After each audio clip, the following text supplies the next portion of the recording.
Olá pessoal, bem-vindos de volta aos comentários sobre o Cavaleiro dos Sete Reinos. Hoje falando do quinto episódio em que Barrabás, o que é isso? Vou avisar, como sempre, este vídeo tem spoilers do quinto episódio, não do sexto. Mas antes de entrar no assunto de fato, algumas observações sobre o vídeo anterior. Eu fiquei tão empolgada falando do Baelor entrando na arena que eu até esqueci de mencionar um elemento indispensável dessa empolgação, que é a entrada do tema de Game of Thrones.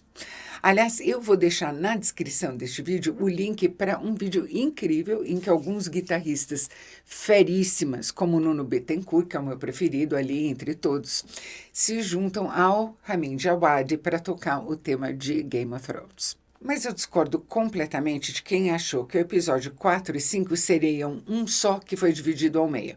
Por que eu discordo? Exatamente por causa desta cena final.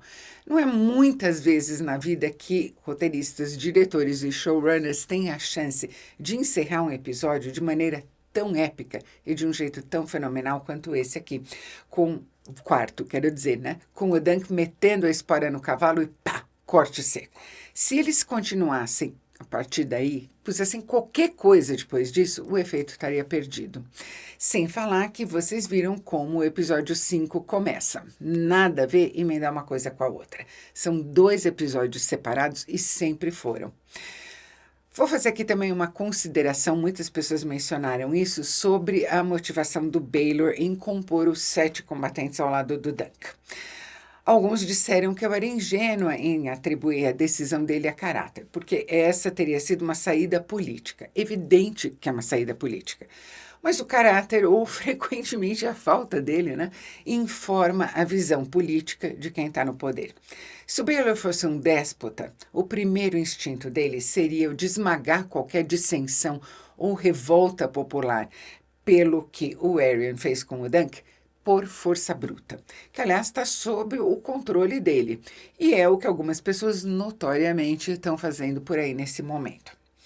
O mais comum ainda em um contexto como esse do universo de Game of Thrones seria essa saída despótica, mas o Baelor age como um estadista verdadeiro e moderno. Ao tomar o partido do Dunk e pôr a própria vida em risco, o que ele está dizendo à população é que a indignação dela com o abuso de poder do Aerion é legítima e que ele apoia essa indignação. E que apoia ela não para que qualquer que seja o lado vencedor, nele haja um Targaryen, mas para fazer o possível para garantir que o lado vencedor seja o do Dunk. Esse é o dado moderno e não tipicamente medieval no raciocínio do Baelor, o de que o poder dele ou de qualquer governante emana não de Deus ou dos 7 deuses ou do sangue do dragão, mas dos governados. Para um herdeiro do trono pensar dessa forma, ele não pode ser só político, o que ele é e muito. Ele tem também que acreditar que a política serve ao bem maior e não a ele ou aos dele. E isso é ter caráter. Só uma última observação. Vocês acham mesmo que um rapaz que a vida toda sonhou ser cavaleiro não ia saber o juramento? O juramento não é secreto e todo garoto que sonha com a vida de cavaleiro, que deve ser muitos garotos, deve saber o juramento de cor e salteado. Ele travou na hora de sagrar o Raymond cavaleiro por causa da mentira mesmo. Muito bem, agora vamos entrar de fato no quinto episódio, que para alegria do pessoal que detesta as notas escatológicas de Cavaleiro dos Sete Reinos, começa com o Raymond e o Dunk vomitando de tanto medo do combate que vai começar. O Baelor organiza ali a movimentação do grupo, diz para eles ficarem alertas e não morrerem, e o Dunk olhando de coração partido para o Egg, que está olhando para o Dunk de coração partido também, diz que é melhor você estar aqui quando eu voltar, senão eu vou caçar você com cães, que é o que ele tinha dito para ele no primeiro episódio. E é tão bonitinho o Egg fazendo buf! Em todas as interações nessa sequência entre o Egg e o Dunk, a maneira como eles fotografam é para acentuar ao máximo a diferença de tamanho entre os dois. O Egg está lá embaixo levantando a lança para dá-la para o Dunk, que está em cima do cavalo, lá no alto. O Egg está minúsculo lá no fundo, enquanto o Dunk se prepara, fecha o visor do elmo para combater. enorme em primeiro plano, porque mais até que o teste do combate em si, o teste que está em jogo aqui no íntimo de cada um deles, do Egg e do Dunk, é se eles seriam capazes de viver um sem o outro. Nessa altura aqui já virou amor fraterno mesmo, de irmão para irmão, com o dado curioso de que eles se alternam no papel de irmão mais velho e irmão mais novo. E aí o combate vai começar.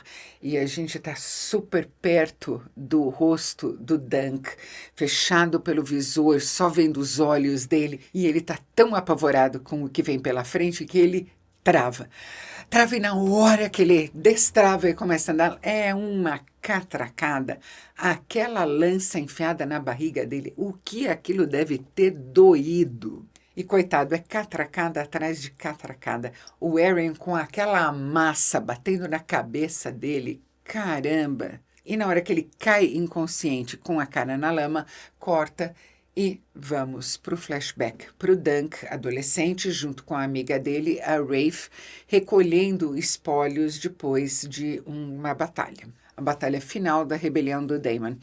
E os dois são tão maltrapilhos, mas tão pobres, essas duas crianças, vestidos em trapos, com trapo na cara, porque aquilo deve estar um cheiro pestilento. E a cena é uma mistura fabulosa de pena, compaixão e pragmatismo. O Dunk tentando puxar o cavaleiro que está moribundo de debaixo do cavalo, porque a Rafe diz que se ele sobreviver, dá para pedir um resgate por ele. Ele com pena tentando matar o cavaleiro para abreviar o sofrimento dele.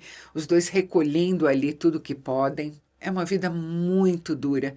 E o Dunk, pelo jeito, nasceu inocente, porque voltando para o Beco das Pulgas, onde eles moram, ele diz que, bom, agora vai estar tudo tranquilo, né? Porque o dragão negro morreu. E a Rafe, que pelo jeito é um bocado mais esperta, diz que vai acabar nada. Você machuca alguém, a pessoa quer machucar você de volta. Ninguém esquece. Isso aqui vai continuar. Sabe as palavras, né? A gente sabe que vai continuar mesmo. E dei a volta para o Beco das Pulgas, aquela imundície, aquele apinhamento de pessoas mortas de fome, porco focinhando na lama, aquelas ruas estreitíssimas em que o sol nunca bateu, aquilo deve cheirar mal. E aí tem todo aquele B.O. com o guarda que tenta achacar o Dunk e a Rafe. A Rafe rouba o odre de cerveja dele, ele fica possesso quando ele percebe, e, lógico, o reencontro deles vai ser fatídico. Tudo que a Rafe quer é vender os despojos que eles recolheram no campo de batalha para comprar 2 passagens para cidades livres. O Dunk não tem muita certeza de que vale a pena. A ideia dele é, e se lá for tão horrível quanto é aqui?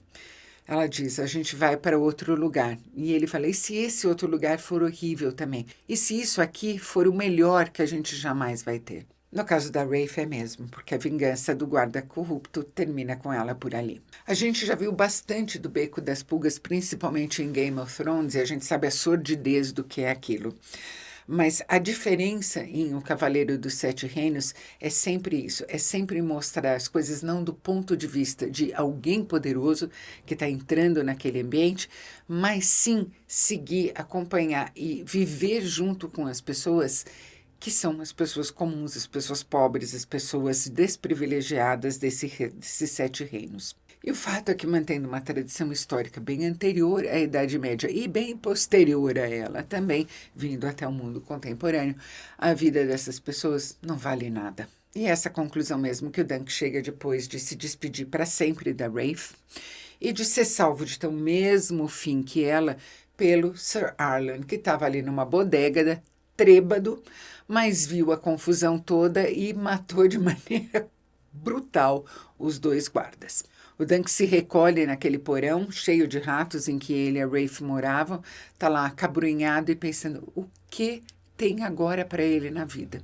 E é um toque muito bonito da direção, ele não ver o que existe pela frente na vida dele, e sim ele entrever, por aquele gradil ali ao resto do chão, o Sir Arlan, bêbado como sempre, comprando umas frutas ali e se preparando para ir embora de Porto Real. São dias e dias e dias andando atrás do Sir Arlan, sem chegar perto dele.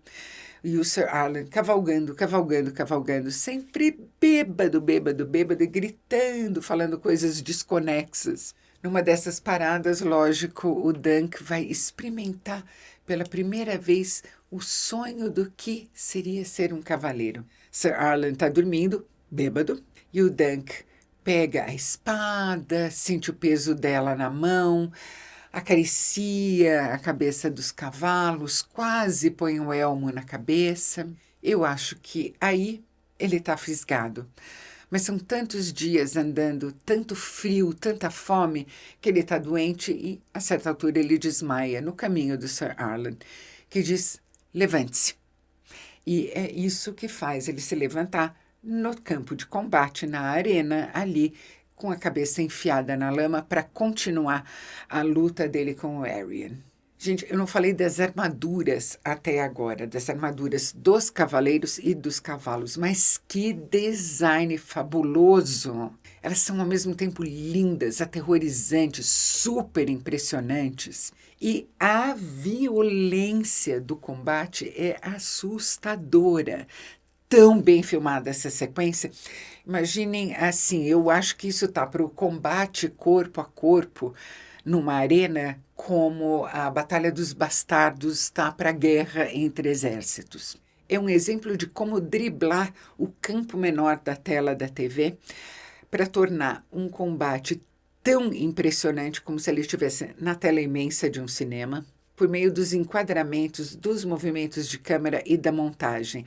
É feita com uma perícia essa sequência toda que vai se alongar e é tão violento, é tão encarniçado o combate entre o Arion e o Dunk. E cada vez que o Dunk consegue levantar a cabeça, de todas as vezes que ele cai no chão, passa alguém e dá-lhe mais uma catracada na cabeça. Até o ponto em que os dois já estão rolando na lama, o Arion esfaqueando o Dunk que está por cima dele, o Dunk levantando e cortando a virilha do Arion com a espada. E a trilha de ruídos está abafada, porque a concentração dos dois no que está acontecendo é total. E bem, porque também já tocaram o sino na cabeça do Dunk, não sei quantas vezes, que ele não deve estar ouvindo mais nada mesmo. E na multidão, aquele suspense, aquele silêncio, e até no palanque o clima está mudando. Todo mundo com a respiração suspensa, a prostituta que esquece quem está pagando a conta e diz, vai! E o Egg, lógico, desesperado, incitando o Dunk o tempo todo. E é o Egg, efetivamente, quem salva a vida do Dunk ali. Porque ele está mais uma vez caído no chão, o Arion diz que ele está morto, está se proclamando o vencedor do combate, o moço lá já vai tocar o berrante para anunciar o fim de tudo, quando o Dunk abre um pouco o olho, o Egg, que está ali fechado nele, vê e grita, parem! E o Dunk, que está ali focado nele, grita, esperem! Eu achei esse episódio eletrizante. Vou de novo comparar com Game of Thrones. Sabe aqueles episódios que deixavam a gente assim?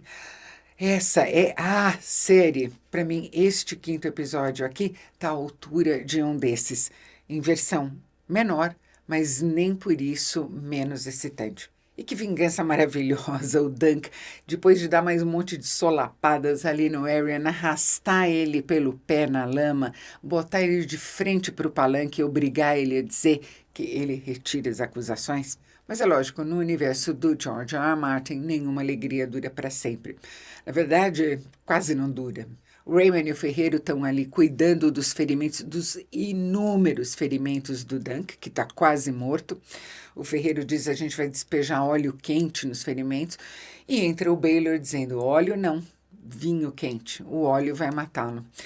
E o Baylor está tão aprumado, está feliz com a vitória, está até fazendo piada, está com a sensação de dever cumprido, está comovido quando o Dunk, tão ferido, quase morto, se ajoelha aos pés dele e diz, eu sou o seu. E ele diz, Sir Dunk, eu preciso mesmo de bons homens. Mas aí parece que ele está meio tonto e quando o ferreiro e o Raymond vão tirar o elmo dele, o horror nos olhos dos dois, aqueles 5 segundos antes do Baylor se virar e a gente finalmente vê o que o Raymond e o ferreiro estão vendo, São 5 segundos em que você acha que vai ser muito ruim, mas ousa ter alguma esperança. E daí? E quem fez aquele estrago todo foi a massa do irmão dele, do Maker. É a morte de um sonho mesmo, de que durante algum tempo, pelo menos, os 7 reinos possam contar com um governante que tenta ser justo. Que tristeza para o Dunk imaginar que tudo isso aconteceu por causa de um gesto intempestivo dele, de um instinto de proteger a moça. E o ego olhando para o tio morto é como se estivesse olhando para um abismo, porque agora não tem ninguém entre ele e o resto da família dele. Que desgraça! Baylor, um grande homem, espero que os 7 cuidem muito bem dele. E agora vamos ver em que arranjo caem no chão todas essas petecas que estavam no ar. Se você gostou desse vídeo, não se esqueça de curtir, inscreva-se no canal e clique no sininho. E a gente se vê na próxima semana, falando do 6º e último episódio dessa primeira temporada de O Cavaleiro dos 7 Reinos.